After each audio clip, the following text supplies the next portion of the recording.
Close your eyes, listen closely, and immerse yourself in a world of calm. Let's embark on another journey of peace together.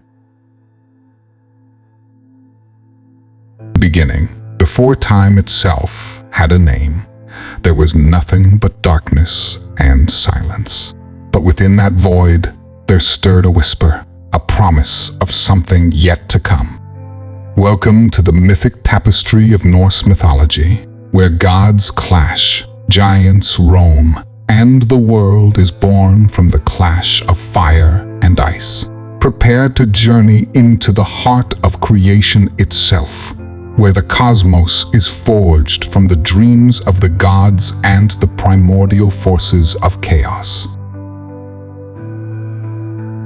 Chapter 1. The Yawning Emptiness. Imagine a place before anything existed. No land, no sky, not even a single speck of dust. Just a giant, gaping hole. In the old Norse tales, they called this enormous emptiness Ginnungagap, which means yawning void. It wasn't empty, like a boring, empty room though. Ginnungagap was a mysterious, magical kind of empty. It was like a giant pot, waiting for something amazing to be cooked up inside. This abyss held nothing but mist, silence, and endless cold. The mist swirled and rolled around in the darkness, thick and gray like smoke from a giant's campfire. It couldn't be the kind of mist you see rolling in off a lake in the morning, though. This mist was alive with a strange energy, like it was whispering secrets nobody could understand. The silence was the kind of silence that pressed down on your ears, heavy and thick. It wasn't the peaceful quiet you might find in a forest after everything has gone to sleep for the night. The silence was heavy and lonely, like nobody had ever spoken a word in this empty place ever before. And the cold? Oh, the cold of Ginnungagap was a bone-deep kind of cold. It wasn't just the kind of cold that made you shiver a little. This was a cold that seeped right into your bones, the kind that made you want to curl up in a tiny ball and never move again. But even in this dark, silent, and freezing emptiness, something strange was happening. In the very, very deepest part of Ginnungagap, a spark started to flicker. It was just a tiny little spark at first, like a firefly lost in a cave. But it was warm, and it pulsed with a faint light. It was like a tiny heartbeat in the great, cold emptiness. Nobody knew where this spark came from, or what it might become. But one thing was for sure, things were about to change in Ginnungagap. The yawning emptiness wouldn't be so empty for much longer. Chapter 2. The Birth of Realms. Niflheim. Up north, right next to the giant yawn of Ginnungagap, a whole different kind of emptiness began to take shape. This wasn't an empty space, but an empty world, a land called Niflheim. Here, the air wasn't filled with swirling mist, but with a biting chill that never let up. Imagine the coldest winter you've ever felt, the kind that makes your nose hairs turn to ice. Now, crank that feeling up to 11. That's Niflheim. The ground was covered in thick, never-melting ice, as smooth and slippery as a giant ice rink. Giant icicles hung from the cliffs like frozen waterfalls, and the only sounds were the howling wind and the occasional crack of ice breaking somewhere far away. Fog rolled in thick and low, swirling around your ankles like a hungry, cold snake. Niflheim might have been empty of people and warmth, but it wasn't empty altogether. In the deepest parts of this frozen world, strange creatures started to form. Big, hulking giants made entirely of ice lumbered through the fog, their eyes glowing with a cold blue light. From Niflheim, the world of perpetual mist and ice, gushed 12 mighty rivers. These weren't your friendly, babbling brooks. No, these were the Allfather, rivers forged from the very essence of glaciers. Their waters, a chilling, bone-deep blue, churned and frothed like a cauldron on a giant stove. Imagine the rush of a waterfall after a spring thaw, but 1,000 times more powerful. That was the relentless current of the Allfather. The air around them crackled with a cold that stole the breath from your lungs. Even the hardiest soul wouldn't dare dip a finger in those waters.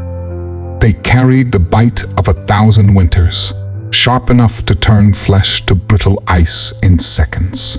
The sound they made wasn't a gentle gurgle, but a symphony of roars and groans. The song of a world perpetually locked in the grip of frost. These rivers weren't just impressive, they were colossal. Each one stretched as far as the eye could see, carving vast canyons through the frozen landscape. The banks were sculpted by the relentless current, towering walls of ice that shimmered an ethereal turquoise in the dim light that filtered through the Niflheim mist. Icicles, some as long as full-grown trees, hung precariously from the edges, their tips glistening like sharpened spears. As the Allfather flowed outwards from Niflheim, their icy touch transformed the land around them. Lush greenery gave way to barren plains of cracked and broken rock. The very air grew heavier, thick with the chill that emanated from the rivers. They were a stark reminder of the raw, untamed power that lay within Niflheim, a force that could reshape the world itself with its icy grip. Down south, in the giant empty place, a whole new world popped up Muspelheim. This place wasn't like the cold, icy rivers at all. Here, fire was boss. Not the kind of fire you make for cooking food. This was super hot fire, like the hottest part of a campfire, everywhere.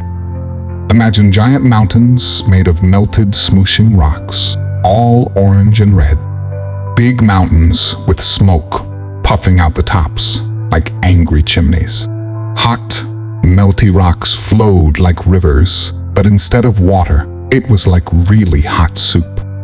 So hot, it would make your soup burn in a second. The air itself felt like a hot oven.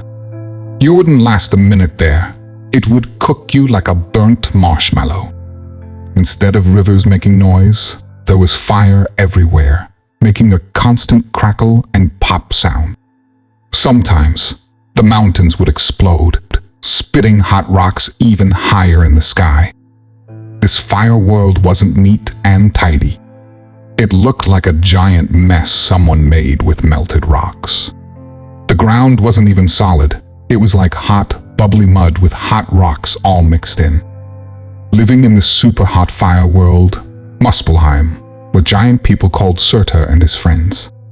They weren't like regular folks, though. They were more like flames come alive. Their bodies weren't made of soft, squishy stuff. They were made of hot rocks, just like the melty mountains everywhere. And their eyes? Those weren't regular eyes. They were like glowing hot coals, burning super bright. Just by being around, these fire giants made everything feel even hotter and fiercer, showing everyone how strong this fire world really was. For a super long time, a very cold wind blew really hard across a giant, empty place. This place was called Niflheim, and it was so cold that everything was always frozen solid, even the air. Over on the other side of the empty place, there was another giant place called Muspelheim. This place was super hot, with giant fires burning everywhere. The hot air from Muspelheim met the cold air from Niflheim, right in the middle of the empty place. Where the hot and cold air met, something strange happened. The air got all swirly and cloudy, like a giant bowl of soup that was both hot and cold at the same time. The swirly cloud grew bigger and bigger for a super long time. Then, with a big BOOM that echoed everywhere, the cloud changed. Instead of just being swirly air, it turned into a giant person. This was the very first person ever, and his name was Ymir. Ymir, the giant, was even bigger than the biggest mountain you've ever seen. Ymir's skin was the color of ice cubes, and his beard was made of giant chunks of ice. When he breathed out, it made a big white cloud, just like when you breathe on a cold window. But Ymir wasn't just cold. He had a little bit of hot fire from Muspelheim inside him too. His eyes were like little hot coals, burning in his icy face. Another strange thing about Ymir was that he wasn't just a boy or just a girl. He was a little bit of both. This meant Ymir could make new little Ymirs all by himself, without needing anyone else. Ymir the giant stood all alone in the swirly cloud, the very first person in the whole entire world. He was a giant mix of hot and cold, and his birth was just the beginning of a super big story. A story that would fill the empty place with all sorts of amazing and scary things. Chapter 4: The Nourishment and Offspring of Amir. Amir, the giant, was super big, and like anyone that big, he got sweaty sometimes. As he slept, all snuggled up in the swirly cloud, sweat started dripping down from his big armpits. This wasn't just regular sweat though. This was special giant sweat. From each drop of sweat that dripped down, a new person slowly grew. These new people were all frosty giants, just like Amir, but smaller. They were kind of like Ymir's kids, even though he wasn't really trying to make them. These new frosty giants were the very first ones besides Ymir, and there were lots of them. They were a whole new family of giants, all born from Ymir's sweaty sleep. As Ymir, the giant, slept, the swirly cloud around him started to change. Bits of the hot Muspelheim fire mixed with the cold Niflheim air, and slowly, the ice at the edges of the cloud began to melt. The melted ice dripped down, forming a giant lake right below Ymir's big, sleepy face. This wasn't just any lake, though. This lake was special because it was made from super old, magical ice. Suddenly, out of the middle of the lake, a giant cow popped its head out.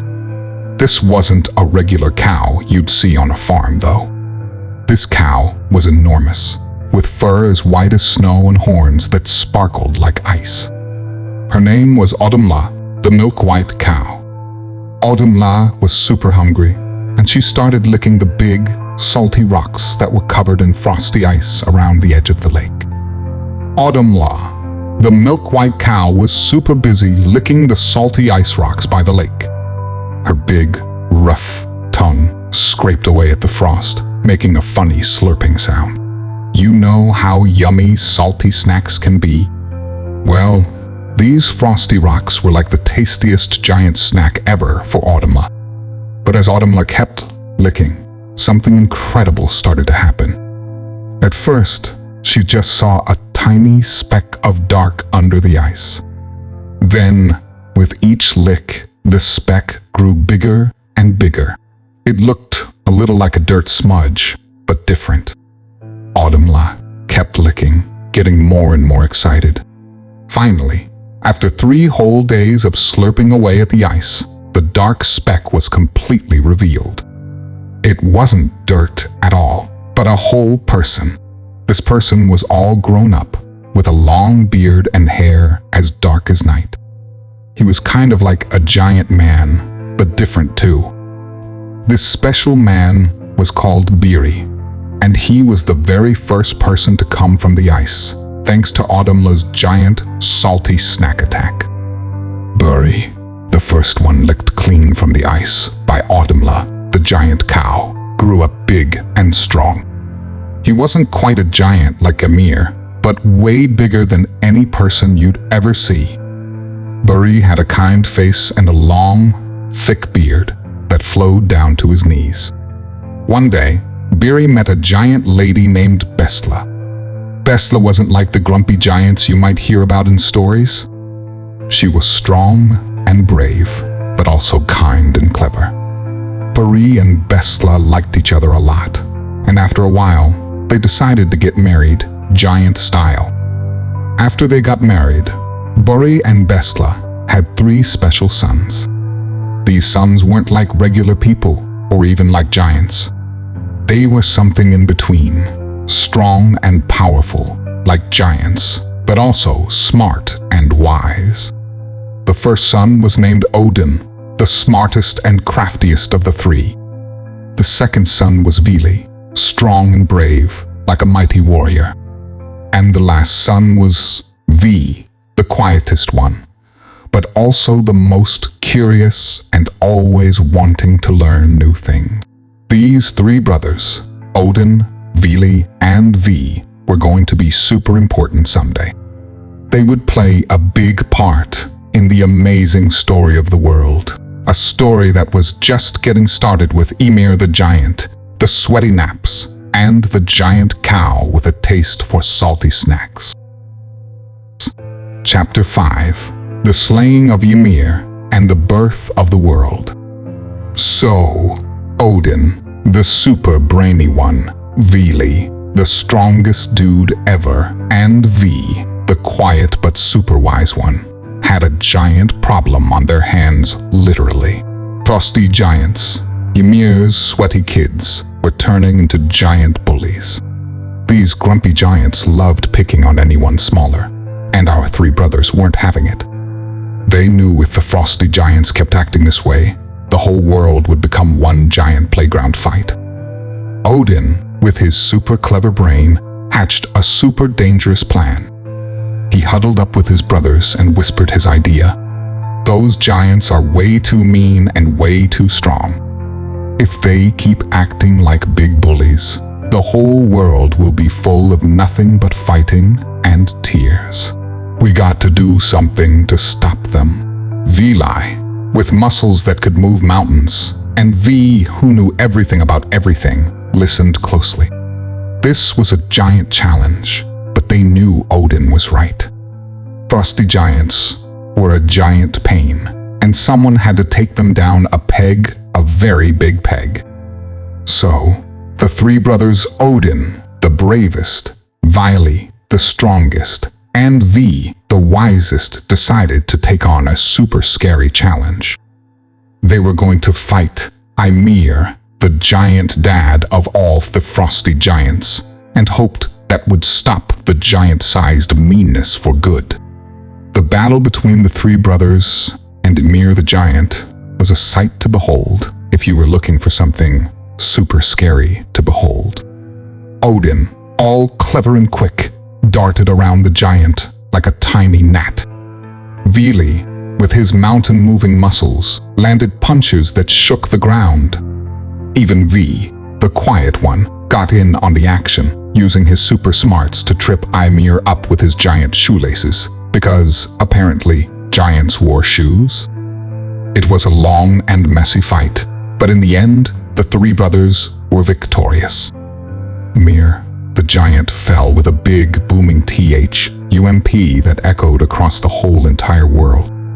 After their super scary fight, Odin, the brainy one, Vili, the strongest dude ever, and V, the quiet but super wise one, had a giant-sized leftover Ymir's giant body. But what to do with all that giant stuff? You can't just throw away a giant body, can you?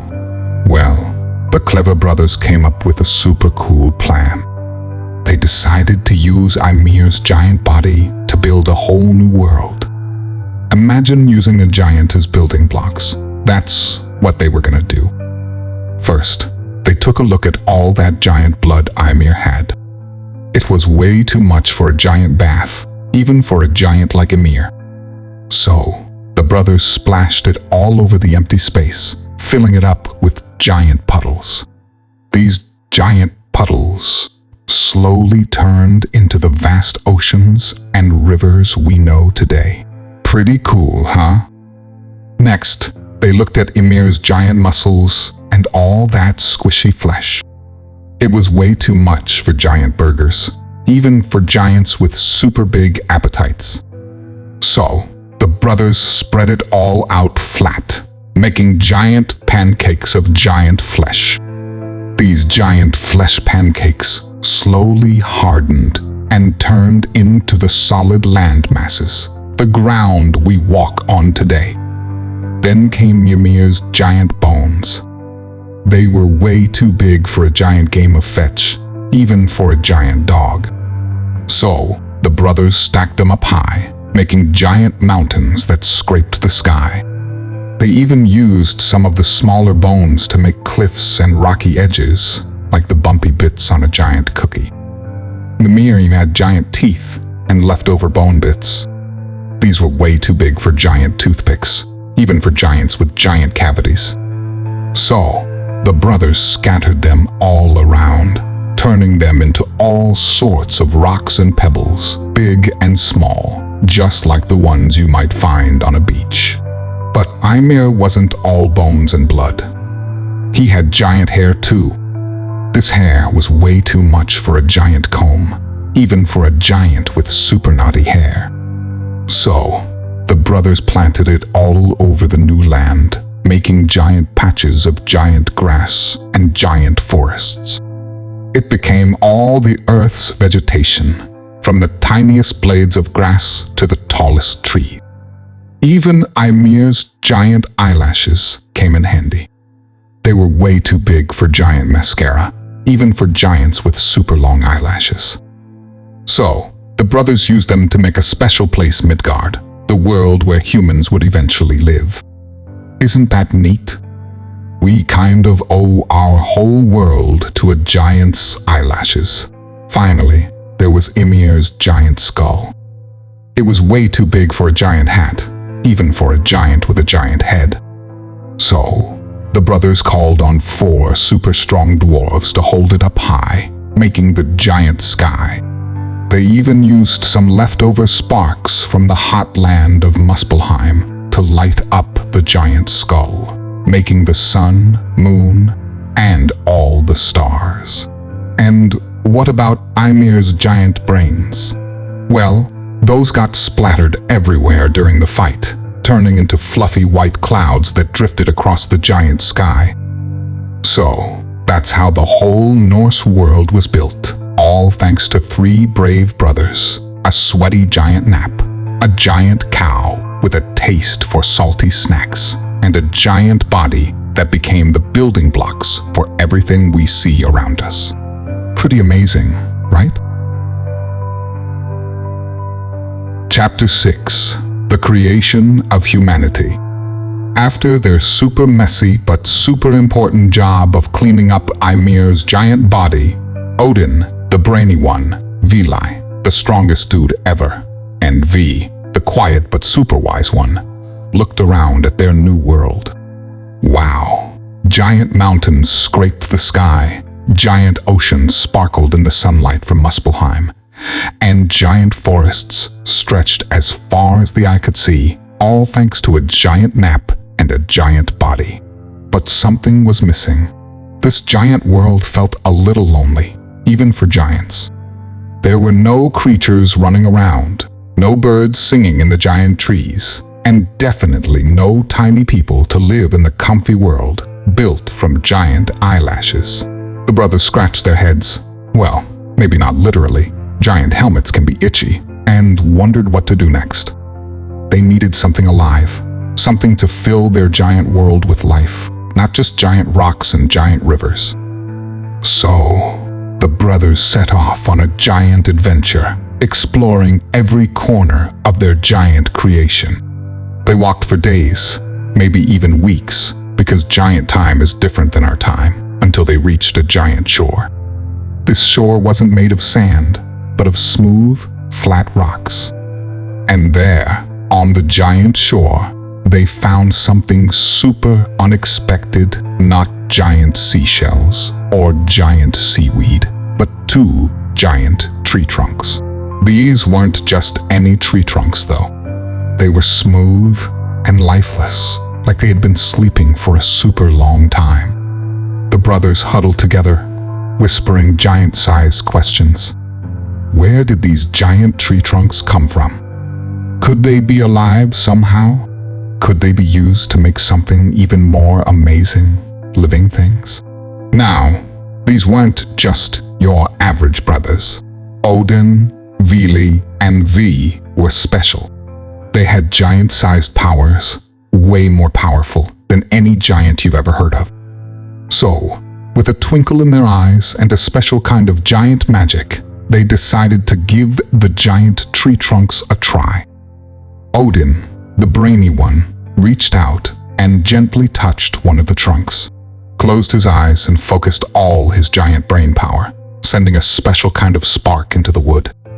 Vili, the strongest, did the same, but with a different kind of spark, one full of strength and movement. And V, the quiet but super wise one, added his own kind of spark, one full of knowledge and curiosity. Together, their giant magic filled the tree trunks with life. Slowly, the wood began to wiggle and twist. Bark grew over the smooth surface, and tiny branches sprouted like fingers reaching for the giant sky. Then, with a big yawn and a stretch, two figures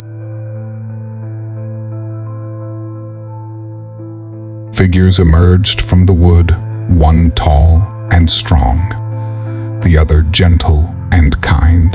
The first one, the strong one, was Ask. Their giant magic filled the tree trunks with life. Slowly, the wood began to wiggle and twist. Bark grew over the smooth surface, and tiny branches sprouted like fingers reaching for the giant sky.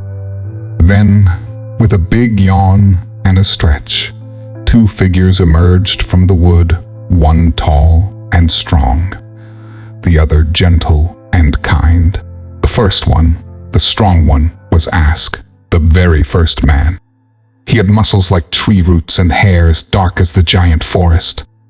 The other, the gentle one, was Embla, the very first woman. She had skin smooth as the giant rocks on the shore and hair flowing like the golden light of Muspelheim. Odin, Vili, and V had done it. They had used their giant magic and a little bit of giant wood to create the very first humans, Ask and Embla. These two special people would be the caretakers of the giant world, the ones to fill it with laughter, stories, and maybe even a few giant-sized sneezes. But there was one more problem. Remember those grumpy giants, the ones Ymir was the dad of? Well, they were still around, and they weren't exactly known for their good manners, especially towards tiny people. So, the brothers decided to build a special place for Ask and Embla to live, a safe haven away from any giant-sized bullies. They called this place Midgard, which means middle world, because it was right in the middle of the giant world they had built. To keep Ask and Embla safe, the brothers built a giant fence all around Midgard. This wasn't your average picket fence, though. It was a super strong, super tall fence, made from the mightiest trees and the strongest rocks. No grumpy giant would be able to get through that. Inside the giant fence, Ask and Embla had everything they needed to live happily ever after: a giant garden to grow food, a giant lake for swimming, not too giant, though safety first, and a giant forest full of friendly animals. Well, maybe not all of them were friendly, but none of them were giant-sized and grumpy, that's for sure. And so, with a giant world, giant people, and a giant fence to keep them safe, the stage was set for even more amazing stories. Chapter 7. A world built and a grudge begun. Odin, the clever one, Vili, the strongest, and V, the wisest, gazed upon their creation.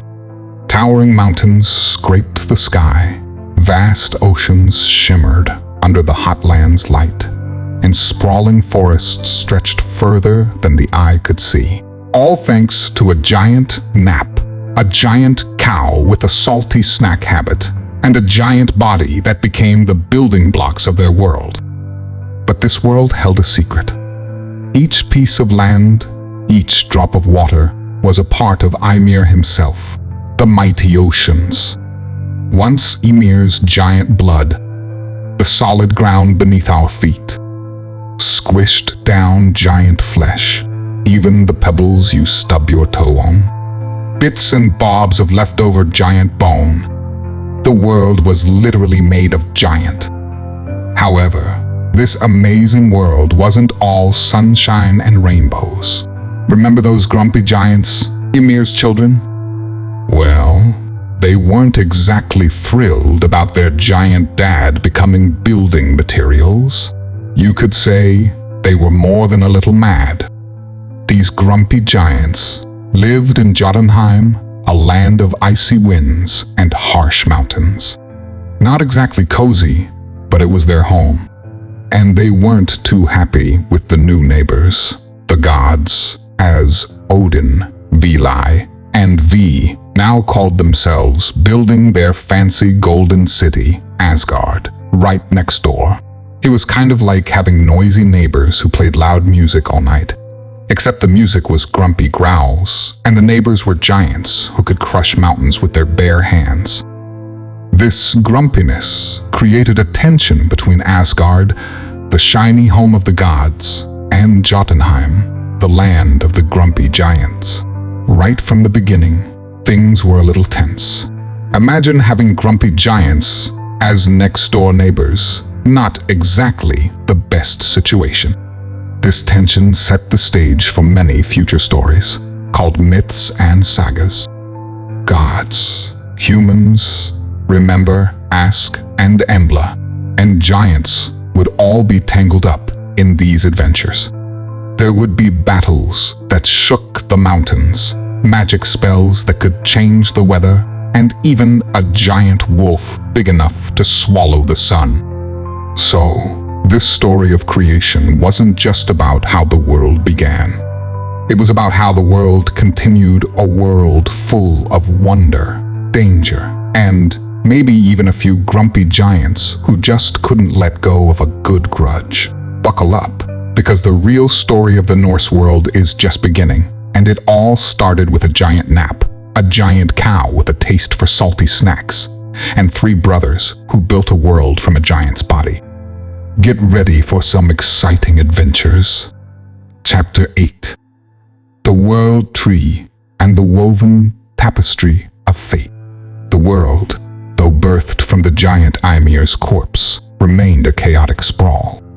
It was then that the 3 brothers, Odin, Vili, and V, stumbled upon a wondrous sight, a seedling pushing through the primordial ooze.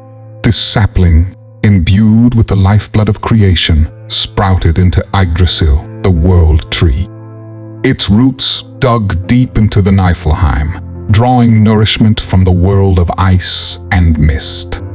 Its branches reached high into the heavens, brushing against the starry expanse. Yggdrasil became the bridge, the axis mundi, connecting the 9 realms of Norse mythology.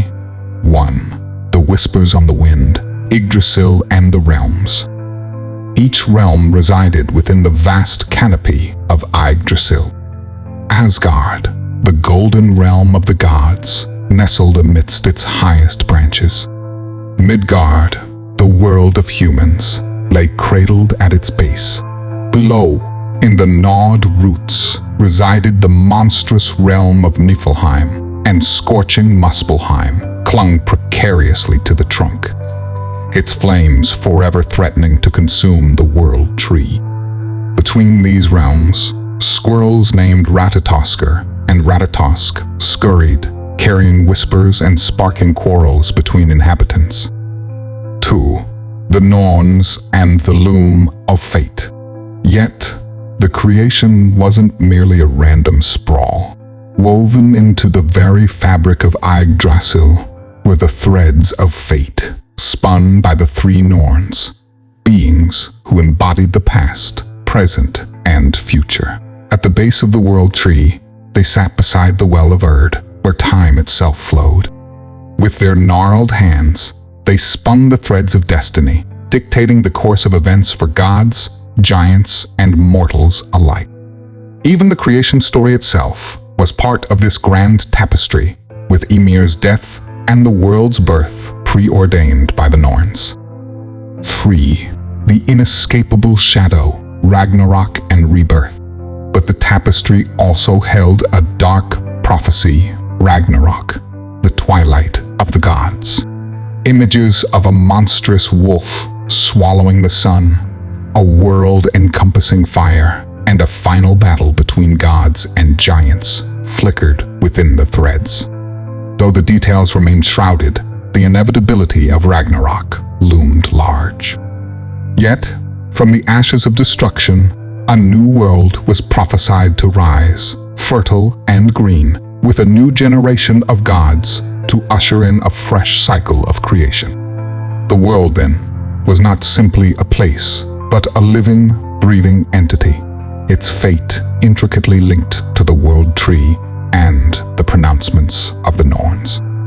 Yggdrasil stood as a testament to the interconnectedness of everything, a reminder that creation and destruction were but two sides of the same coin, and that even in the face of Ragnarok, a flicker of hope for rebirth remained.